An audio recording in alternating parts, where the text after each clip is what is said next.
Hey guys, back here with another quick video. This time I'm going to be talking about the Nikon Coolpix AW110. It's a waterproof, weatherproof, shockproof camera with a unique feature. It has a GPS built in. Right there's the button for the GPS, and that's a multifunction button there. And it allows you to geotag your images as well as create like a travel log, kind of basically like a breadcrumb trail.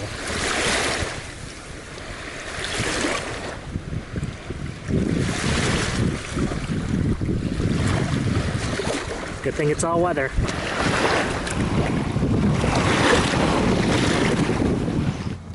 So here I'm demonstrating the onboard GPS tagging feature of the Nikon Coolpix 110 AW. So here I'm live at a scene, and if I want to tag the photo or if I want to have an idea where I am, just hit the GPS button on the side here, and it'll actually give you your current location right there. Each time I take a photo, this information will be tagged. I can also set a GPS track, which is kind of like a breadcrumb feature of a lot of standalone GPSs, where I can actually, draw a line of where I've been. It's pretty handy. I can zoom in and out. And here it's zoomed out. You can see the United States base map, world map. And as you go in more, you can see that I'm there. And I can pan and zoom the map around.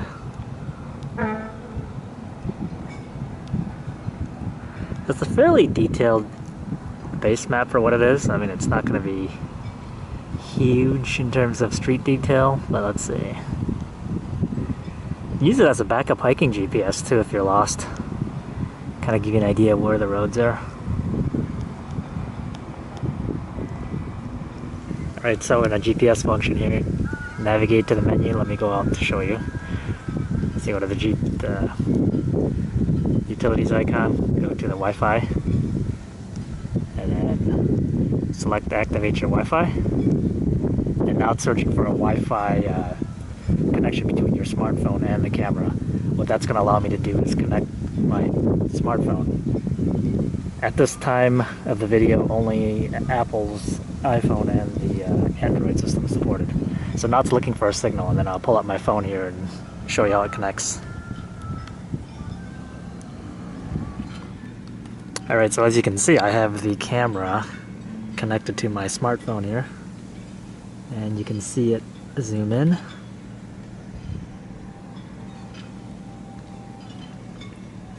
Zoom out. And I can take a picture. Now what I'm going to do is I'm going to test the range of it to see how far it goes. So as you can see, it's not tethered. We'll go back, see how far the signal goes. Alright. So as you can see, my camera's way over there. Alright.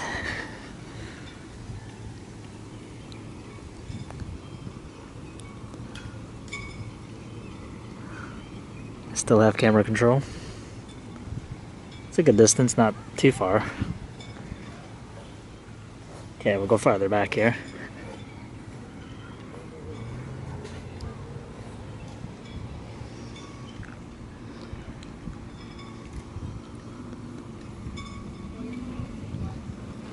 Still pretty good, actually. Sorry for the focus here, it's probably locked in. So the camera's way over there. Try to go farther back here.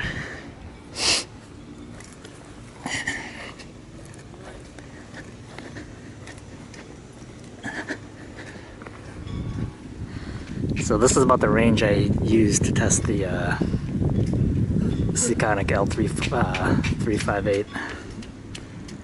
So now the camera's way over there.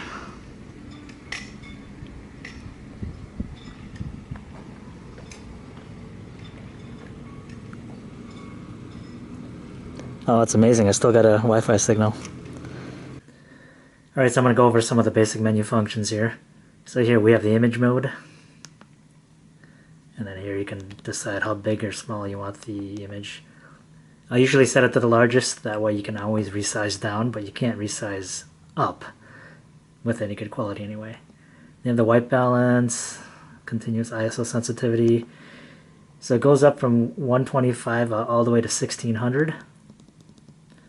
3200, I stand corrected. You can set it to auto if you're not sure what you're going to do. Autofocus mode. So you have face priority, manual center, subject tracking. Fairly sophisticated for a point and shoot. And then we have the autofocus mode, single or full frame AF. You got these quick effects. And then we go to the movie options. So you can record at 1080 at 30p, 720. Then you have some of the other options here: iframe 540, 430, high speed 240, high speed 720, and high speed 1080.5. So basically that's 4 times the speed.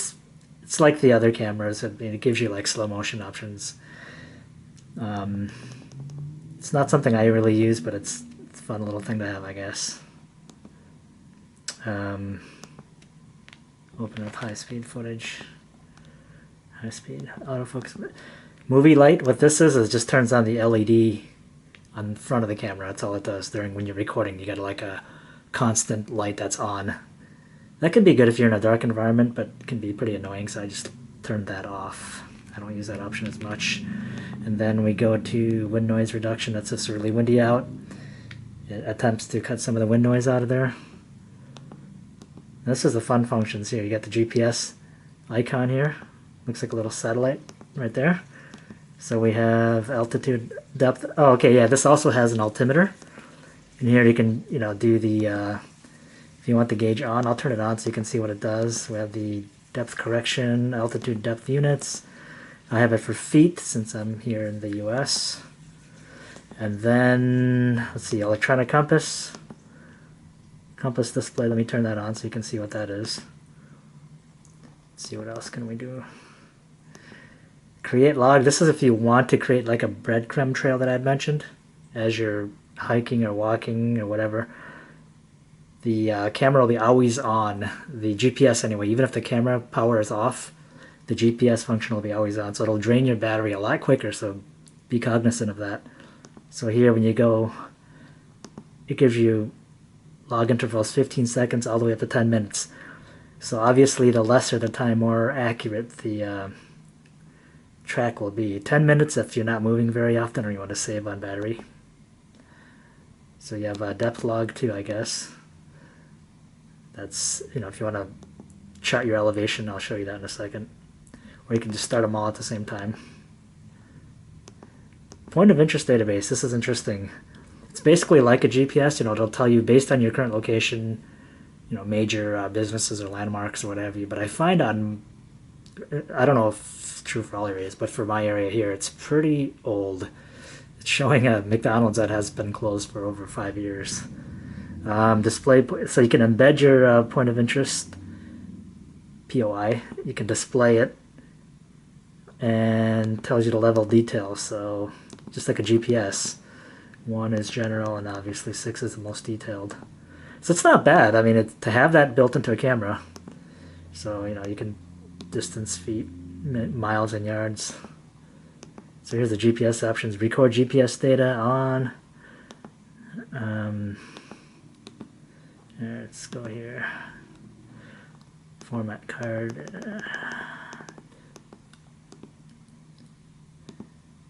So vibration reduction, that's basically like, image stabilization. Not to be confused as motion detection. What that does is when the camera detects if you're shaky, it'll select a higher ISO, pretty much. Autofocus assist, that's the little LED light that turns on to help you focus in the dark. Unless you're shooting in dark environments and want to be annoying to other people, I just keep that off. Digital zoom, yeah, it's hit or miss. I leave it on in case I want the extra reach, but I probably won't use it as much. Sound settings, action control response, yeah. TV settings, blink warning ads. Here's the interesting part. So you have the Wi-Fi SSID. You can name it, give it a name if you want. Mine just set to Nikon, whatever. Give me back here. You can encrypt it, so it's pretty sophisticated. So if you don't want other people hacking your connection, nope, let me go back. You know, if you're in a crowded place with other people with the same camera using the same software, then it might be prudent, but I won't worry too much about it. Then you have iFi upload. It doesn't have iFi built in, but it's iFi compatible. So when you enable it, when you put your iFi card in, it'll allow you to upload photos and things like that. So if I go back to the shooting menu, now you see both compass and the altimeter. So it's showing me at 30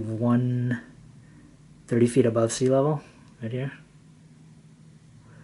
And then the compass is down here. It's pretty accurate. It's not too bad. I mean, it's the altimeter, yeah, let's give or take 10 feet. I wouldn't depend my life on it. It's not like a diving gauge or anything. The compass, it's not bad. I mean, it's showing north this way. That's pretty accurate, actually, the little red thing. All right, so let me go to the photos and show you some fun things. So I took some photos earlier and made some tracks and things like that. So let's see. Let me get to the images here.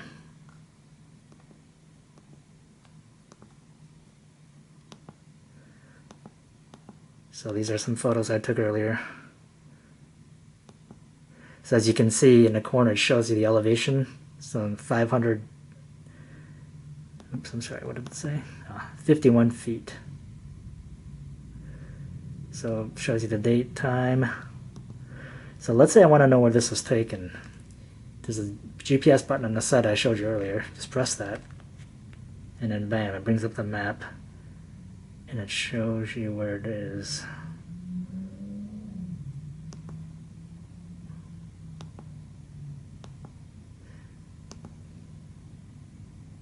Okay, this is the elevation chart here, so it tells me where the elevation changed as I took the photo. So as you can see, the corresponding thumbnail. So here, oops, there you go. This shadow is at the bottom of the tower. I don't know if you can see a little tower there. Starting to go up. And this is taken from the top. These pictures here, so you can see the elevation change. Okay. Let's go back. So if you want to see the log, and like where you've been, let's see. Yeah, so like where was this taken? It's, I forgot where it was, so it'll tell me, right? Bam, right there. And then you can pan the map in and out. You can zoom it in and out. So if you go way in there, or you could zoom out. So it's fairly sophisticated. Okay. So let's say I want to view the log. I created a log earlier today. GPS logs. Gives you the date it was created. And then boom, there it goes. So now you see I started somewhere inside this park here, and you can see the line. Let me pan up here. That's along the bike path.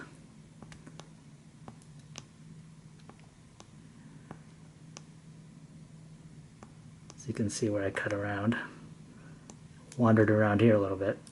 So let's get more detail. So I'm zooming in with the rocker switch, and I'll give you more of a detail of where I was, kind of zigzagged around the park here. I mean, it was under a tree cover, and for it being not a dedicated GPS, it actually did pretty good.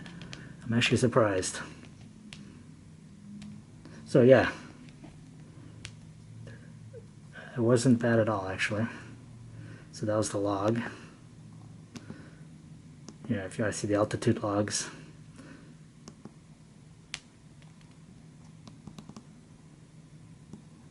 Oops, did I?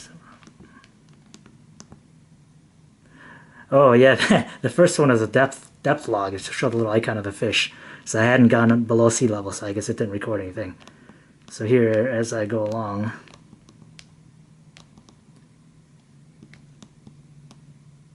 you can see the elevation changes. I mean, it's pretty cool. It's not something that's exact science, but it's kind of fun to see, give you an idea where you were.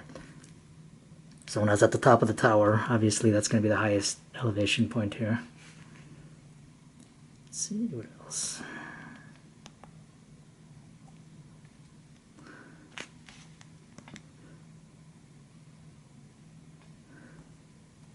So yeah, there you have it. That's pretty much what the camera does. And this is the both the elevation and the compass shown in real time.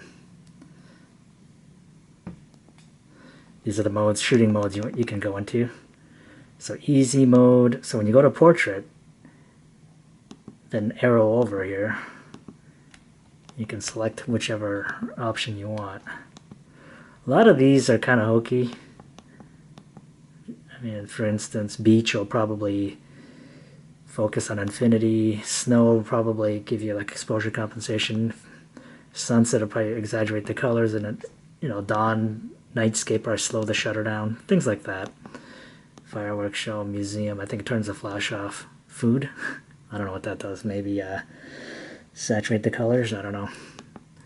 Close up, it'll just go into macro mode. Panorama, that's if you want to do a panorama, this is where you have to go into. You click on easy panorama, and you have normal wide angle. So normal is like 180, and apparently wide is full 360. Okay. And then you just move it across. Yep.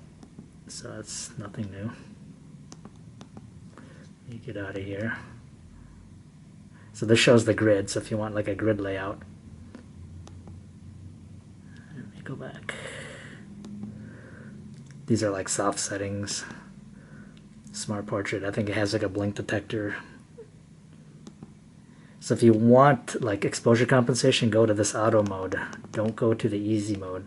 If you go to easy auto mode, the camera does everything and it grays out a lot of the menu functions, such as ISO and exposure compensation. But if you go to auto mode, it'll let you do that. So you get the self timer, red eye reduction. No, this is a flash. I'm sorry, that's a flash. And then here we have self timer. Yep, 2 seconds and 10 seconds. It's kind of hard seeing through this little screen here. So you got macro mode, mine's off. Here's exposure compensation, so if you go up, it'll make the scene lighter. If you go down, it'll bias it darker. So that's probably about the extent of your manual controls you have on these kind of cameras. But, that's to be expected. So here it shows the satellite signal. Oh, and there's the compass here. Wait, did it do it? It showed itself southeast. So yeah, that's pretty much it of the camera. The menu functions anyway. So here I brought the images into the computer using the included Nikon ViewNX 2 software. Generally, I'm not a big fan of included software, but this has the GPS embedded Google Map integration, which is kind of cool. It just acts like any other image browser. You can see it. When you see the little icon that shows a globe, it shows that it is geotagged. So if I go back here, go to the geotag option. So it brings up the map of the United States. As when I was wandering around the park. So for example, if I want to see where this photo is taken, or what's in this photo here.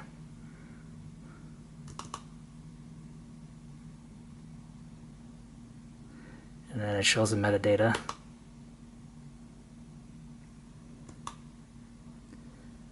Just go back to these photos.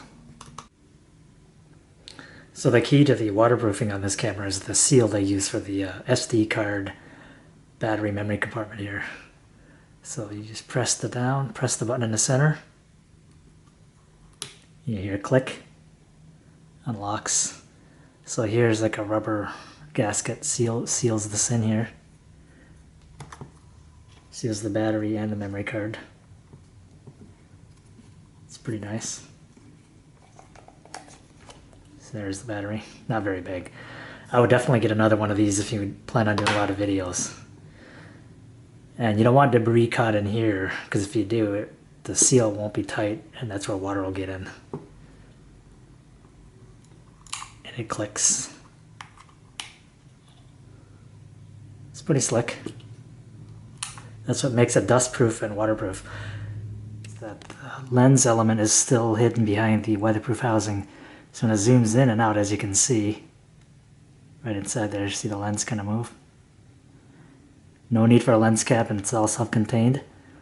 And it doesn't change the length or the size of the camera, so that when you're zooming in and out, it doesn't protrude in and out, which is nice. It stays at one size. Yeah, it's got a pretty clean ergonomic layout. All the buttons are where they should be. This is your zoom rocker, movie mode, your various other options menu. Got this little 4-way toggle here. Well designed, and you got the standard tripod socket on the bottom. The Wi-Fi, or the GPS button, and the quick start button here. This one uses the, if you shake it, it'll give you an option. Here, I'll demonstrate. So if I press the side button here, you get this. If I shake the camera, see how it goes to the next options?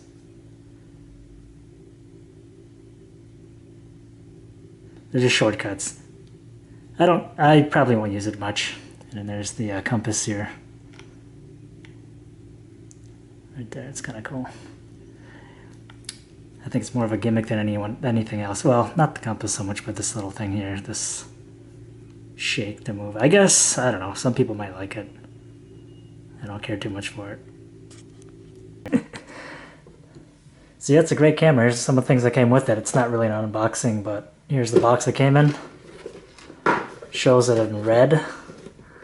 I got the green camo pattern. It also comes, I believe, in blue and black.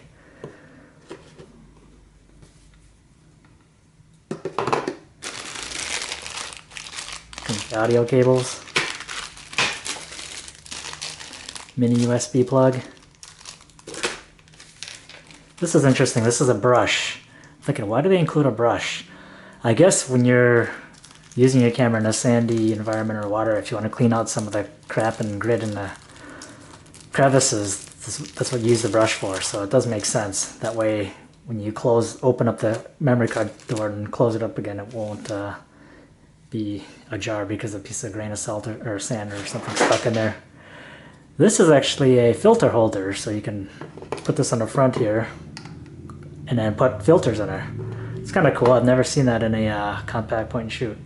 Probably won't use it, but it's interesting to have. Got the lanyard. Now your warranty stuff here.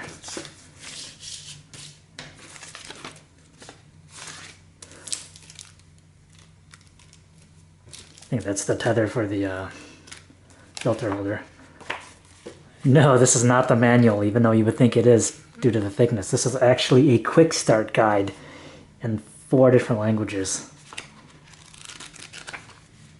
I don't know. They could have added a real menu and done, or a real manual and done away with this quick start and all these other iterations. Comes with the software, the Nikon ViewNX 2, which allows you to manage your photos, do the GPS information, and then wait for it. There's the manual. It's on the CD. Yeah, it's a PDF file. So there you have it. Great camera. At the time of this filming, I think it goes for around $275 US dollars. It's not bad actually for what you're getting. You're getting a lot of features that you don't find on other compact point and shoots. Ruggedized, waterproof, shockproof, freezeproof, GPS, Wi-Fi, altimeter, compass, a lot of cool things. Great value, and takes pretty good pictures too. You can see some of the photo samples I've shot on my Flickr link. I'll put it down there, as well as the videos that were shot with this on my previous YouTube video.